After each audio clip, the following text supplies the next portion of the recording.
Nous sommes 14 février 2025. Chers peuples d'Afrique, peuples du monde libre, recevez nos salutations comme d'habitude. Vous êtes bien branchés sur Gandhi Malian TV. Comme d'habitude, nous sommes en direct depuis Moscou avec notre frère, notre confrère, notre collègue, Michael, dans le cadre de l'émission Les mots de Michael. Et aujourd'hui, nous avons jugé nécessaire de parler d'un thème qui fait la une de l'actualité mondiale. Il s'agit de cette discussion, en tout cas de ces débuts de discussion, voire cette tentative de discussion entre les Russes et les Américains.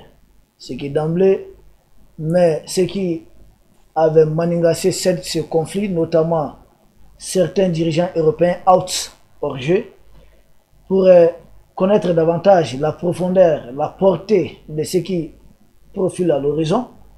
Les deux chefs d'État sans doute se sont-ils parlé ou pas. Nous sommes en direct avec notre frère, le confrère Michael, expert des questions internationales pour le compte des médias partenaires African Initiative. Michael, recevez nos salutations.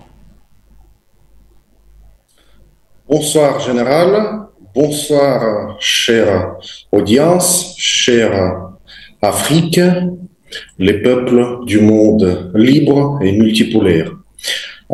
Effectivement, c'est comme toujours un grand honneur et plaisir d'animer cette émission, de vous partager mon analyse des questions différentes. Et aujourd'hui, nous avons un sujet très pertinent qui ne concerne seulement la Russie et l'Ukraine, mais le monde entier, comme ce conflit en Europe, l'opération militaire spéciale. Ça concerne toutes les économies et tous les peuples de notre planète. Merci Michael, vous l'avez si bien dit, un conflit qui se déroule en Europe, mais qui a des tentacules au-delà de l'Europe, parce qu'il y a des répercussions un peu partout dans le monde. Nous espérons que tous les conflits prendront fin. Notre cher Michael, avant de parler des discussions, des négociations, comme on va appeler cela, mais l'Ukraine est dirigée par Volodymyr Zelensky. Lui qui avait pris des décrets pour dire qu'il ne va pas discuter avec le président Poutine, que l'Ukraine s'interdit le droit de discuter, de faire des négociations. La première question qui nous revient à l'esprit. Recording in progress. Michael, doit-on discuter avec Zelensky? Est-ce c'est vraiment un interlocuteur crédible?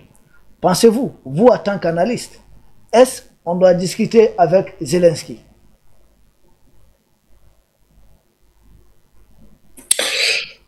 C'est une très bonne question et soyons et nous devons être francs. En premier, Zelensky n'est pas une personne, n'est pas un politicien qui est indépendant. Ce n'est pas une personne qui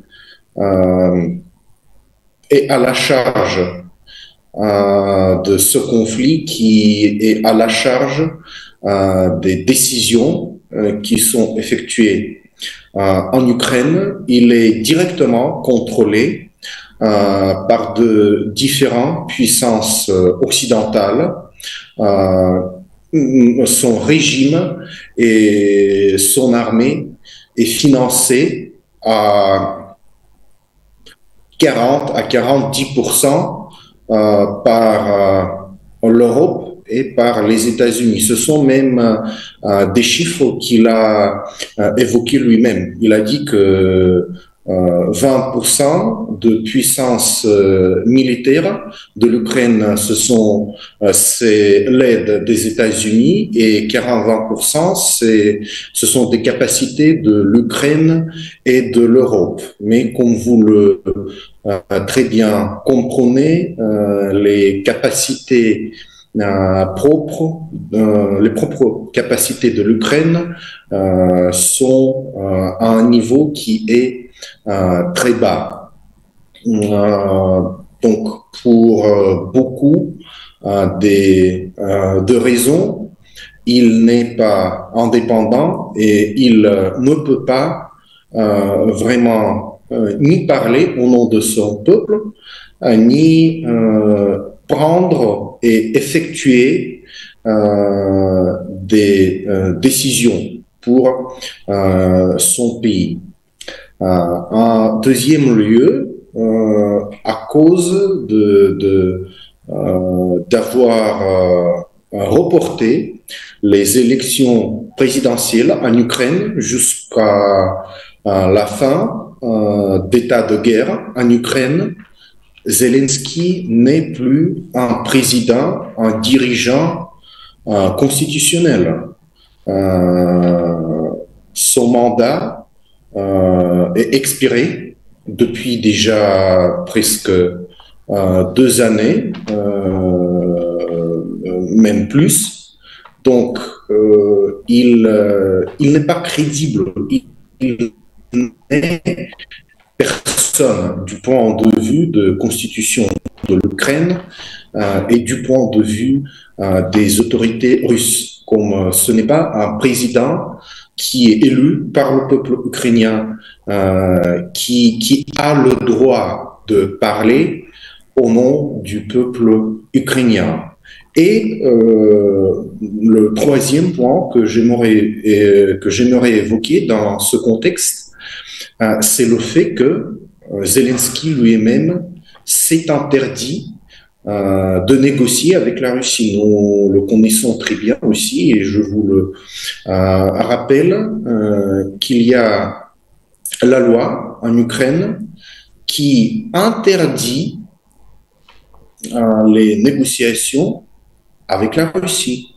Donc, avant l'abolition de cette loi, on ne peut pas parler des négociations, même du point de vue de la législation, du point de vue juridique. Donc, pour le moment, comme vous l'avez très bien évoqué au début de notre émission, ce sont des négociations, ce sont des pourparlers entre les Russes et Américains. Et au fur et à mesure, dans les mois, dans les semaines à venir, les négociations vont continuer entre la Russie et les États-Unis. Comme en effet, ce sont les deux parties qui sont à la charge, qui contrôlent ce conflit.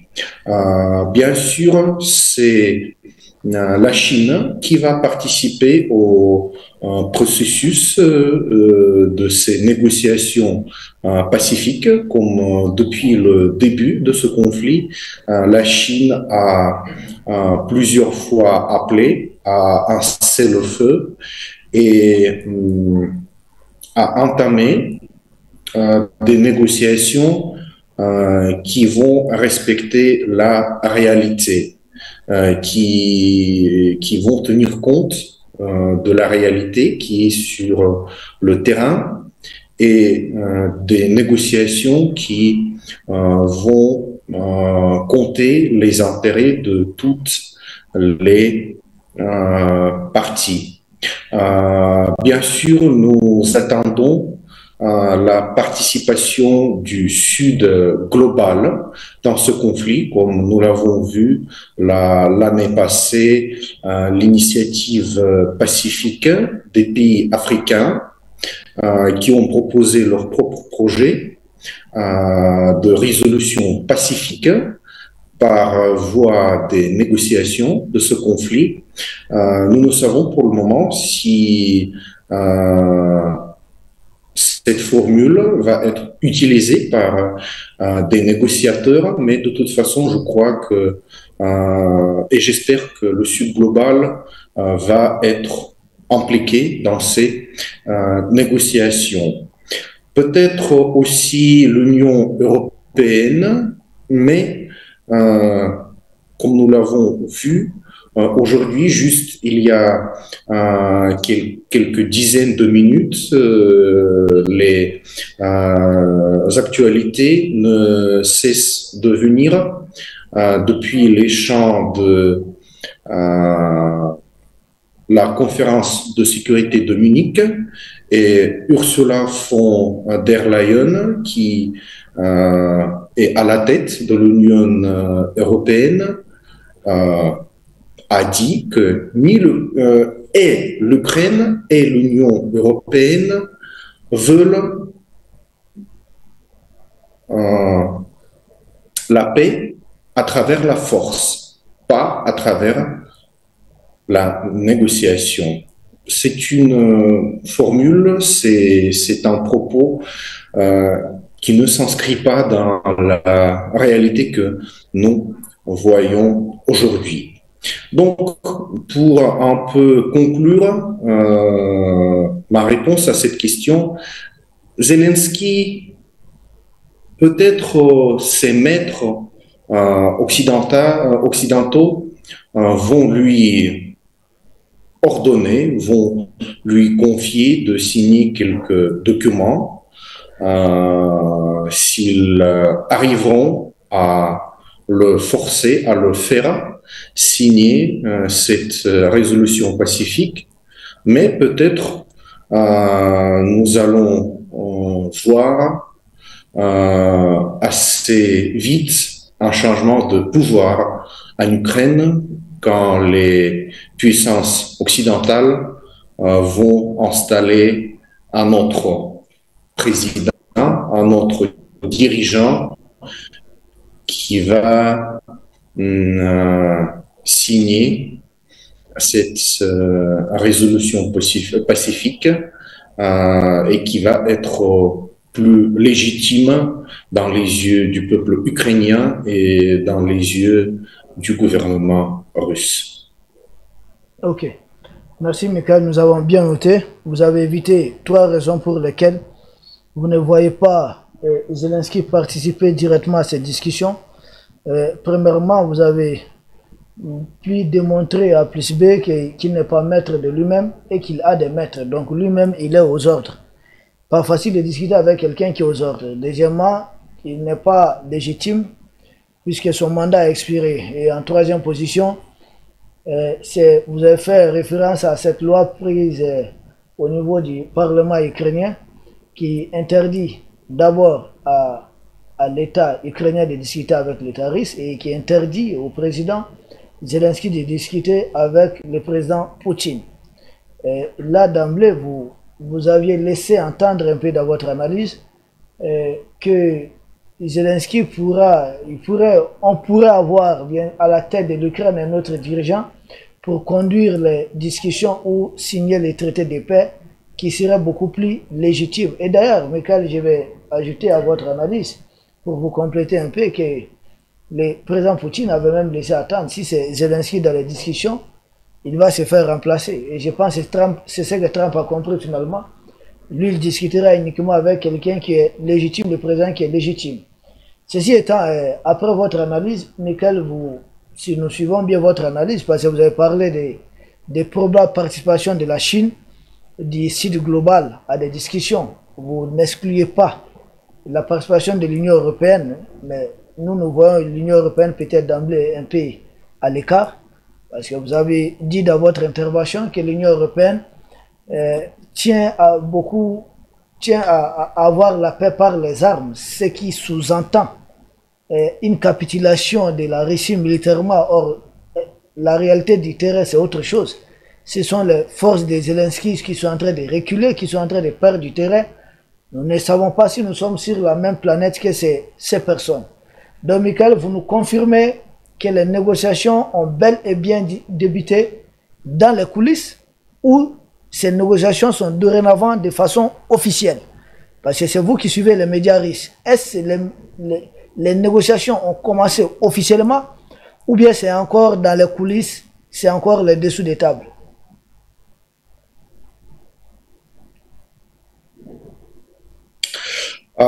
Tout d'abord, pour répondre à cette question, nous devons nous référer aux déclarations des deux États, des deux gouvernements et de deux présidents. Le premier, c'était président Trump, qui a ouvertement et officiellement annoncé la conversation téléphonique avec le président russe, dans laquelle il a évoqué le conflit ukrainien, la résolution pacifique par voie des négociations de ce conflit, l'histoire commune de nos deux peuples, parce que de toute façon, les soldats russes et les soldats américains ont battu de même côté, dans la même coalition, dans la Deuxième Guerre mondiale. Et il a aussi présenté les perspectives d'une coopération fructueuse entre nos deux peuples et une coopération qui va être mutuellement bénéfique. Et de l'autre côté, nous avons vu les déclarations de porte-parole de notre président qui a confirmé quand tel appel a eu lieu. Président Trump a déjà même proposé encore une fois ouvertement et officiellement un trajet de ces négociations. Il a nommé les personnes qui seront en charge de ces négociations, qui seront ces envoyés spéciaux en Ukraine, en Europe et en Russie pour préparer ces pourparlers entre président Poutine et président Trump. Puis nous devrons avoir une réunion officielle entre les deux présidents dans un pays qui est encore à choisir. Et aussi, président Trump a proposé et président Poutine a accepté cette proposition d'effectuer les visites officielles de président Poutine en Amérique et de président Trump en Russie.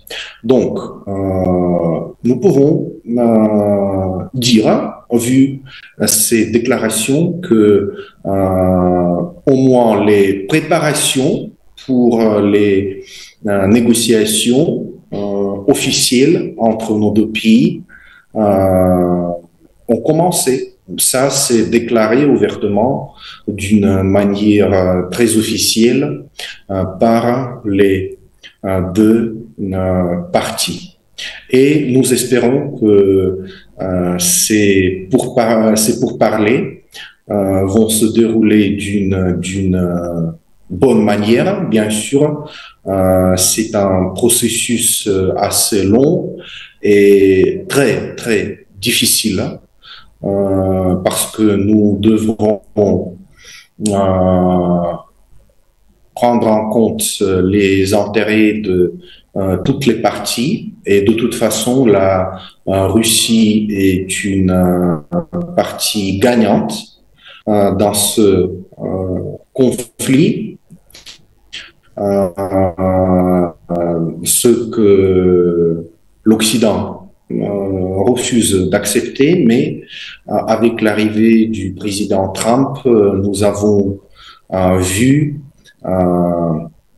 une approche qui est beaucoup plus pragmatique envers ce conflit. Et bien sûr, c'est ce que le président Trump lui-même a déclaré, c'est que le nécessaire est de cesser les massacres, parce que au moment que nous parlons, les soldats, la population civile continue d'être tuée. Et c'est ça le plus grand problème qui doit être réglé avec le commencement officiel de ces négociations.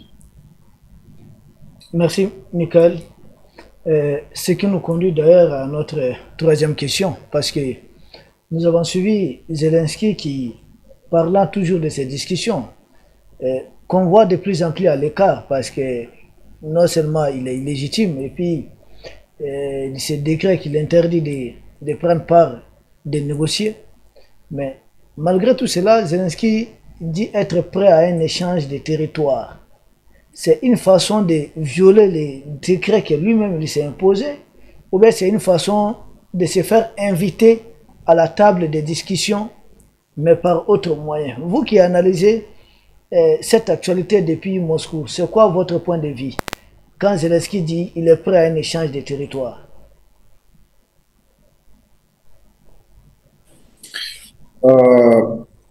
Franchement disant, si je peux me permettre d'un peu abandonner la langue des journalistes et des analystes, je pense que Zelensky est délirant, il est fou avec de telles propositions. On parle d'échange de quel territoire? La région de Koursk, dans laquelle les forces armées ukrainiennes sont entrées.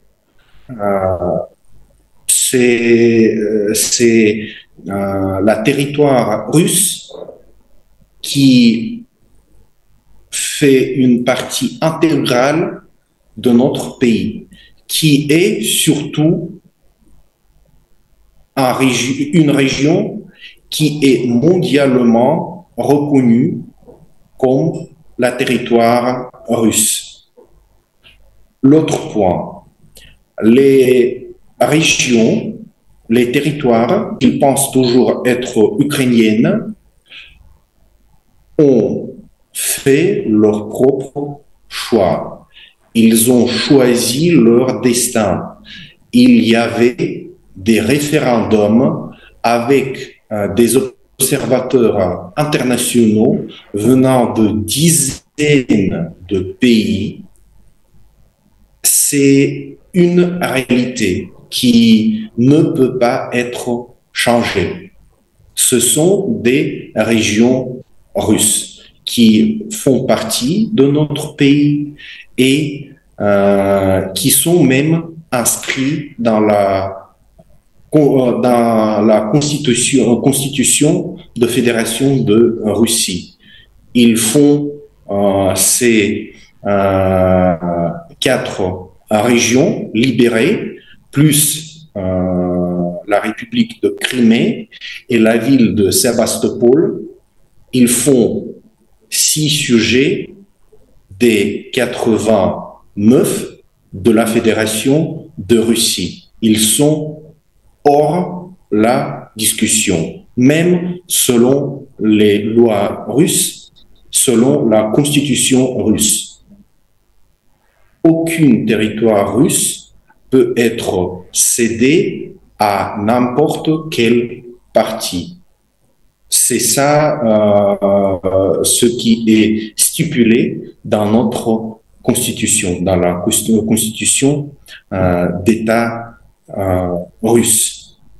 Si on parle du point de vue même judiciaire et constitutionnel, si on parle de la réalité que nous voyons sur Terre, beaucoup de journalistes de différents pays, même vous-même, mon cher général, mes amis tels que le journaliste serbe Igor Damjanovic ont visité ces régions et ils ont vu que le peuple, la population qui habite ces régions se sent très bien au sein de la Russie. Ce sont des territoires qui sont historiquement russes. Il y a des Ukrainiens, mais ils constituent une minorité, que de point de vue linguistique, que de point de vue démographique. Donc, ça, c'est juste des folies d'un tyran, d'un usurpateur qui fait tout son possible de rester au pouvoir le plus long possible. Oui, mais nous comprenons que donc c'est un stratagème pour Zelensky, parce qu'en réalité, sa démarche là est contradictoire, comme vous l'avez si bien dit, et puis je peux témoigner, comme vous l'avez si bien dit. Nous avons été à Mariupol et dans ces localités, et effectivement, nous certifions ce que vous venez de dire.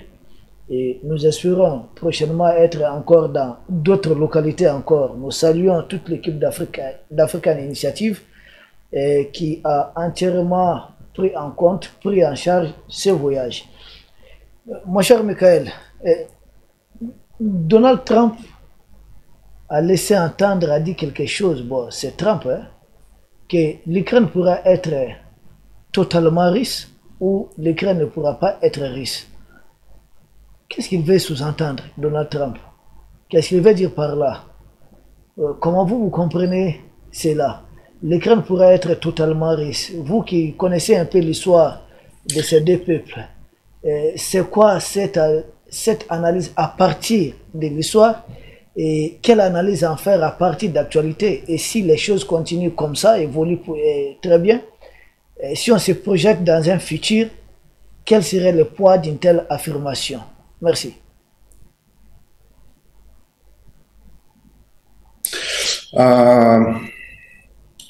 Je pense qu'ici, c'est encore une fois l'approche pragmatique du président actuel des États-Unis. Il a dit plusieurs fois que l'union entre la Russie et la Chine, c'est une union, une alliance qui ne peut pas exister, qui ne doit pas exister, que c'était la faute de l'administration Biden et que lui, il va détruire, faire désintégrer cette alliance, parce que cette alliance est contre les intérêts des États-Unis. Lui-même, il considère la Chine comme le premier rival et concurrent des États-Unis sur notre planète, surtout sur le point de vue, sur le niveau économique. Et je pense que ces propos que l'Ukraine peut ou peut pas être russe un jour, c'est une promesse qui doit tenter les autorités russes pour un peu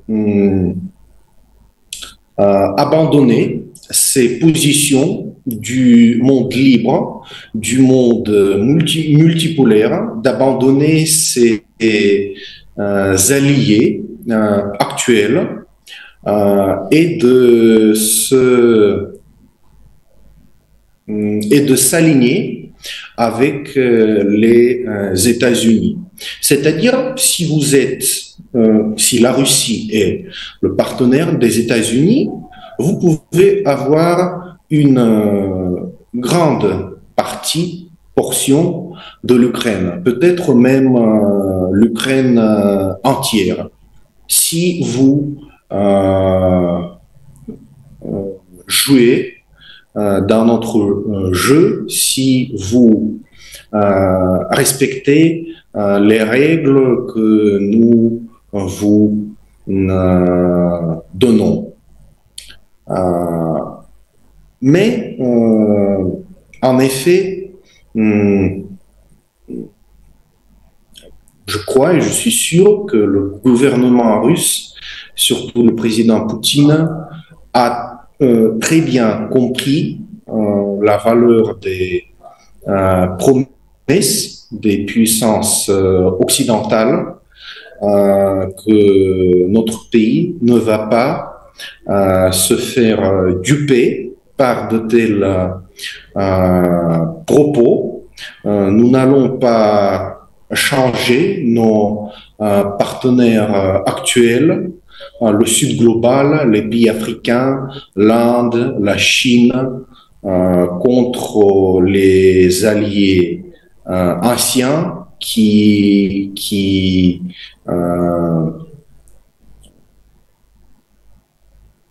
se sont très bien montrés, entre guillemets, bien sûr, ces dernières années. Mais si on parle du point de vue historique, bien sûr, la plupart des régions ukrainiennes, ce sont des régions historiquement russes. Ils parlent la langue russe, ils vont à l'église orthodoxe russe, ils sont russes des coutumes, des traditions et de leur mentalité. Jusqu'à milieu des années 2000, la plupart de population, presque toute la population des régions à l'ouest, à l'est de l'Ukraine, ont parlé russe jusqu'à cette tendance d'ukranisation des populations locaux. Et bien sûr, les habitants de ces régions, les habitants des villes telles que Kiev, Kharkiv, Odessa, continuent de parler russe et ils veulent être russes, avoir la possibilité de parler leur langue maternelle et être russe. De ne devoir pas prétendre être ukrainien juste pour ne pas être humilié, oppressé et même tué. Ah oui, mais Michael, je vais rester un peu sur cette question parce que c'est ce que vous venez de dire. Nous considérons que la facture à payer est un peu énorme dans le cadre de ces rapprochements tentés à grands pas par du président Trump envers la Russie, cette main tendue. Parce que dès là, nous comprenons d'emblée que Trump essaye d'avoir la Russie à son côté dans le cadre de sa guerre commerciale contre la Chine. Or, la Chine et la Russie sont des partenaires très très très stratégiques. La Chine a une politique qui est constante, c'est-à-dire un leadership politique constant, parce que la Chine, Xi Jinping, on ne sait pas quand est-ce qu'il va quitter le pouvoir, lui il est très bien parti. Ça fait plusieurs années qu'il est à la tête de la Chine, de la même chose que Poutine. Ça, ce sont des pays qui ont une stabilité, une constance politique. Contrairement aux États-Unis où chaque 4 ans, un nouveau président peut arriver et puis il va chambouler tous les plans, il va tout mélanger. Donc pour les 4 ans de Donald Trump, est-ce selon vous, en tant qu'analyste, le président Poutine va prendre le risque de se mettre la Chine à dos? Or, Trump n'est là que pour 4 ans. Comment vous voyez ça? Oui, ça, c'est une question qui est très intéressante. C'est ça, en effet, la politique de Trump.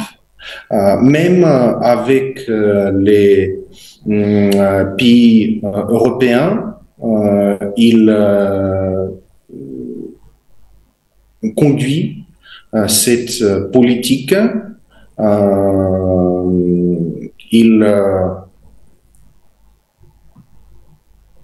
On peut l'appeler diviser et gouverner. C'est ça le principe des anciens impérateurs de Rome.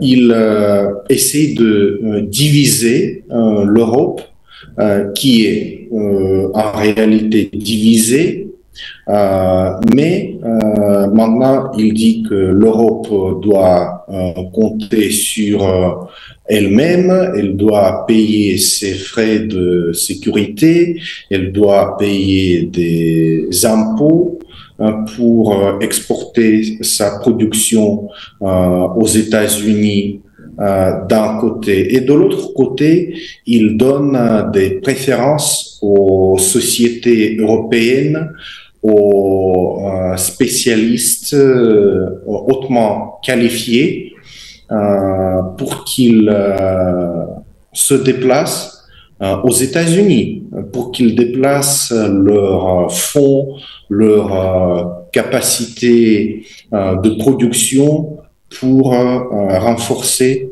les États-Unis. C'est la même chose, en effet, qu'il demande à la Chine, c'est d'installer ces plantes de production aux États-Unis, d'un côté ou de l'autre côté, d'acheter plus de marchandises américaines pour booster la production américaine. On va voir quel sera le sort de cette politique en Europe et en Chine. Mais la Russie n'a pas besoin de s'aligner avec une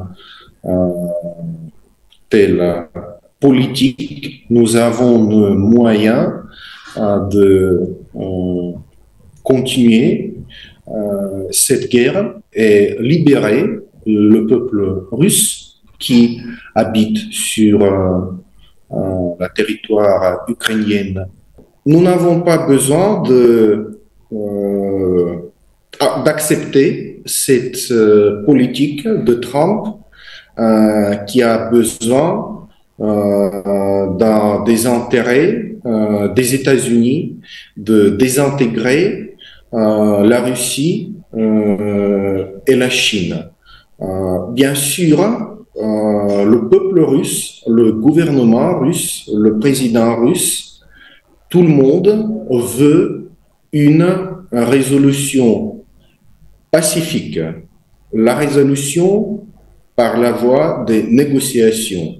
Mais si la Russie devra céder ses positions stratégiques, ses alliés stratégiques,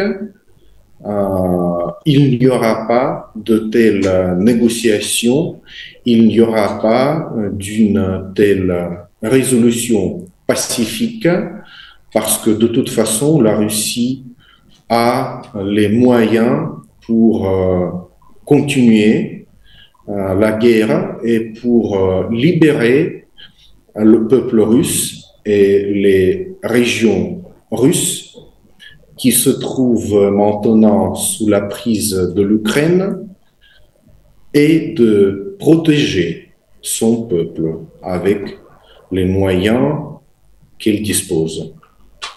Oui, Michael, il y a un proverbe bambara qui dit ni sans finir la baby de Dura, quoi. C'est-à-dire, quand il y a la tempête, chacun se préoccupe de sa tête, comment se protéger la tête. Nous, en Afrique, ici, nous sommes en train de nous poser des questions actuellement sur une fin de l'opération spéciale. C'est-à-dire quand il y a un accord entre le président Poutine et le président Trump, logique, parce que nous faisons de ceux qui croient depuis le début que c'est une guerre par procuration des États-Unis contre la Russie. Donc si les deux présidents trouvent intérêt, d'accord, c'est quoi l'impact sur l'Afrique? Parce que nous, toutes les armes livrées à Zelensky, est-ce que ces armes-là pourront être neutralisées là-bas? Parce qu'on a vu Zelensky essayer l'OTAN utiliser Zelensky pour prétexter des attaques contre nos pays ici. Ou bien est-ce que ces armes-là vont se retrouver ici en Afrique, où un accord entre le président Poutine et Trump pourra prendre en compte la sécurité au niveau global. C'est-à-dire ce n'est pas que la sécurité de l'Ukraine. Ils ne sont pas les seuls sur Terre, nous aussi nous sommes sur Terre. Est-ce la sécurité de toutes les armes, c'est-à-dire de tous les pays qui sont censés être menacés par toutes ces armes livrées à Zelensky? Est-ce qu'ils vont réellement discuter de tout cela? Parce que ça inquiète aussi, ça inquiète un peu beaucoup ici en Afrique. Nous espérons que les partis pourront arriver à une résolution, à un accord qui sera global, qui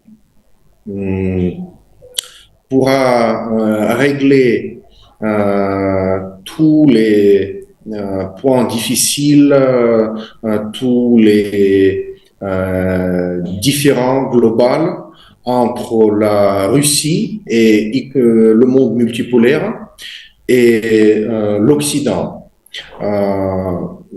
Ça, ce sera le plus grand succès pour la planète entière. Mais c'est quelque chose que nous souhaitons d'être la réalité, mais si nous envisageons ce que nous avons maintenant, la résolution de ce conflit va avoir l'impact et positif et négatif sur les pays africains et plus ou moins la plupart des pays du monde. Le côté positif, c'est que avec la levée d'une partie des sanctions, de la plupart des sanctions, de toutes les sanctions, la Russie, bien sûr, pourra intensifier fortement le commerce avec toute la planète, notamment avec les pays africains qui importent beaucoup des engrais, beaucoup de produits alimentaires, les hydrocarbures, d'autres matières premières et qui ont besoin de la Russie, pas seulement des produits de base, mais aussi de sa formation, de ses technologies, de ses spécialistes. Ça va être intensifié et vraiment fortement. Si on parle du côté militaire, nous pourrons, avec cette levée des tensions, en Europe entre la Russie et l'Ukraine, la Russie et l'OTAN, nous pourrons augmenter le nombre des spécialistes militaires, le nombre des spécialistes d'Africa Corps qui travaillent en Afrique, dans plusieurs pays africains, y compris la Confédération de l'AES, qui s'occupe de formation des armées africaines, qui s'occupe du développement militaire des potentiels des États africains. Et ça va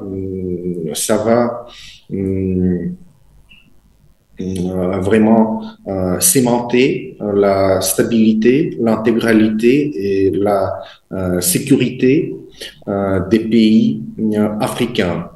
Mais malheureusement, nous avons aussi le côté négatif parce que avec la termination, la fin de cette guerre, il y aura des dizaines de milliers de soldats ukrainiens qui vont joindre les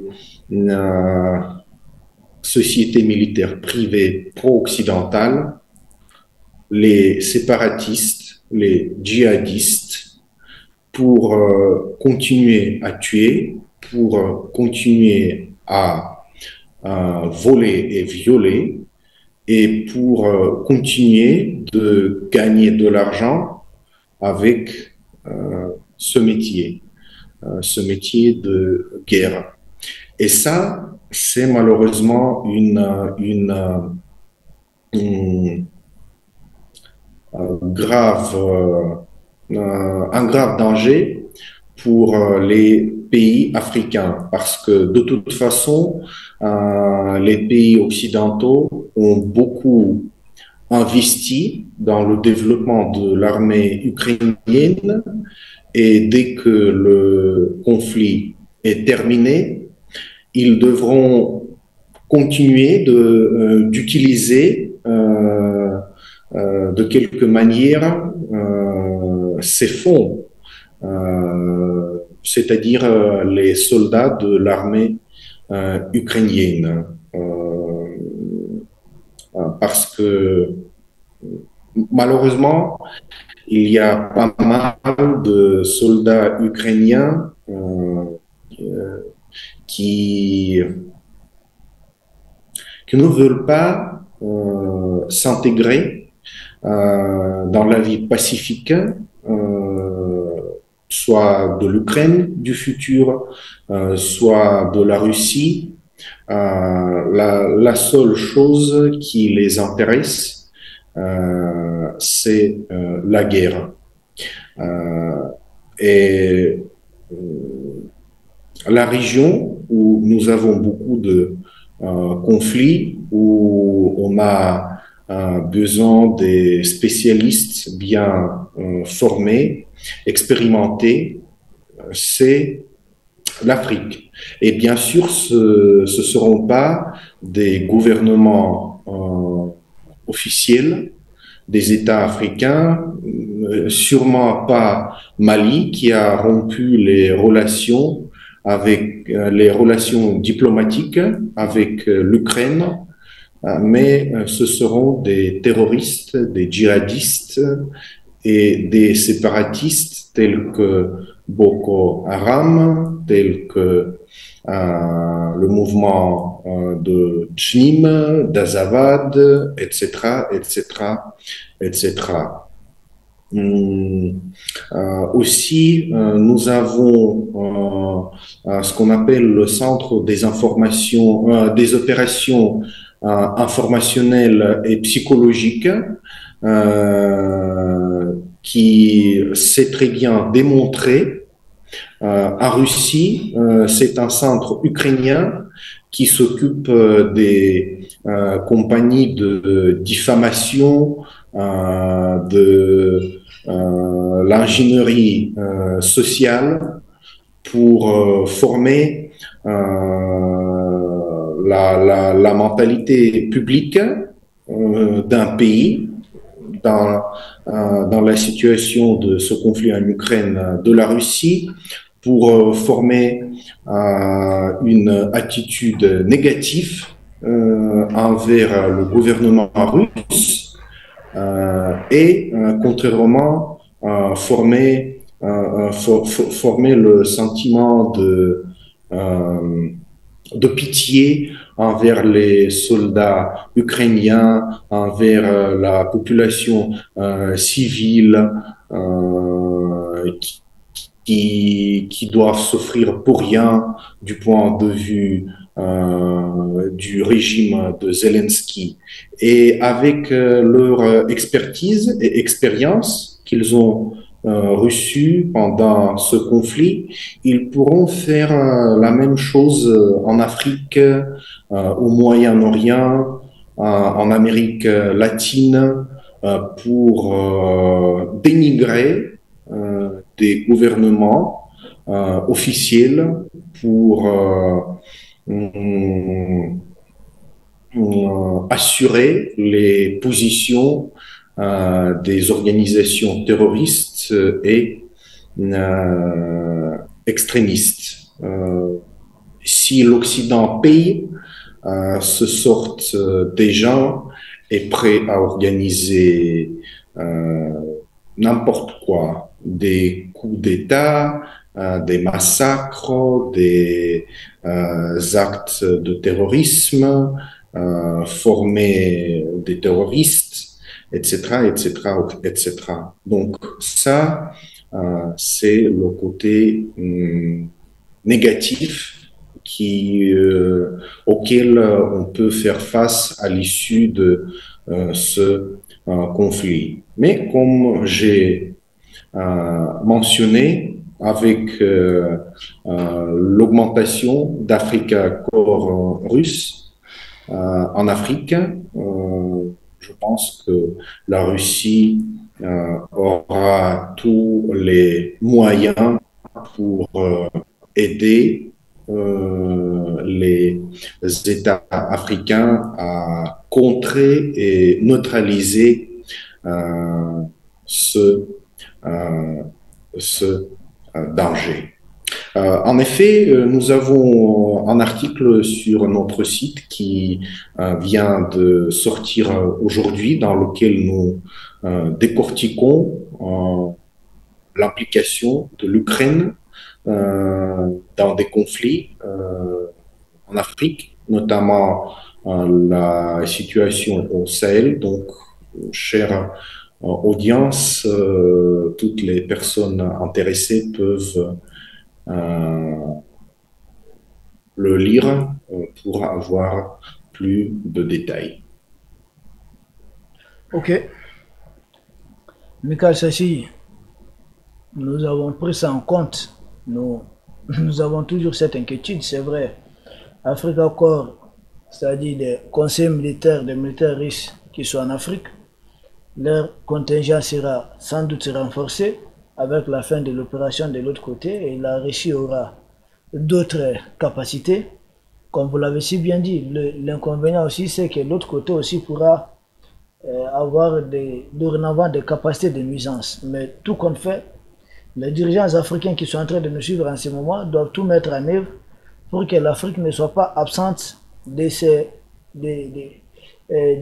discussions de paix sur l'Ukraine, parce que c'est là que beaucoup de choses peuvent aussi être négociées. Et si l'Afrique reste en marge, nous risquons de subir de plein fouet ce qui arrive. Michael, nous vous donnons une minute, nous sommes presque à la fin de cette émission. Comment voyez-vous l'avenir de l'Europe dans cette discussion? Nous avons vu que l'Europe est choquée, stupéfiée par l'arrivée de Trump au pouvoir Elle reste dans l'optique de l'administration précédente, de l'administration Biden, mais c'est une optique, c'est une logique qui est démodée aujourd'hui. C'est pour ça que Trump, je crois, a décidé d'entamer ces négociations sans les pays européens, et si ces dirigeants ne se réveillent, si ces dirigeants ne se disent prêts à participer dans ces négociations et pas forcer la Russie à la paix, malheureusement, l'Europe va perdre beaucoup de choses sur le plan économique, sur le plan militaire et sur le plan sécuritaire avec la résolution pacifique de ce conflit. Ces mercenaires, ces bandits ukrainiens, ils peuvent aller aussi en Europe, en Allemagne, en France, en Italie, en Pologne, pour y soutenir les terroristes qui continuent à effectuer des actes de terrorisme. Juste il y a une semaine, si je ne me trompe pas, on a vu un acte de terrorisme en Allemagne où une personne a tué plusieurs hommes. Ça peut se multiplier si l'Europe ne participe pas à ces négociations et si l'Europe ne prend pas une position pragmatique, une position réaliste. Malheureusement, pour le moment, avec les propos des dirigeants européens, aujourd'hui, en marge de la conférence de sécurité à Munich, nous pouvons constater que l'Europe dort toujours. Elle n'est encore prête à négocier. Elle veut toujours forcer avec son attitude coloniale et impérialiste. Mais l'Europe est dépassée. L'Europe n'a pas des moyens à forcer personne à faire quelque chose. Merci. Michael, nous vous remercions bien. Vous étiez avec nous sur Gandhi Malien. Merci à vous, chers téléspectateurs, de nous avoir suivis tout au long de cette émission. Vivement les numéros suivants le vendredi prochain. Portez-vous bien, chaque jour est une chance. Michael, nous vous remercions depuis votre position à Moscou. Merci beaucoup pour l'émission, cher général. Merci beaucoup aux spectateurs qui ont passé une heure à regarder cette émission, à écouter notre analyse commune de cette situation et j'attends avec impatience la décortication du sujet suivant pour l'émission du vendredi prochain. Merci.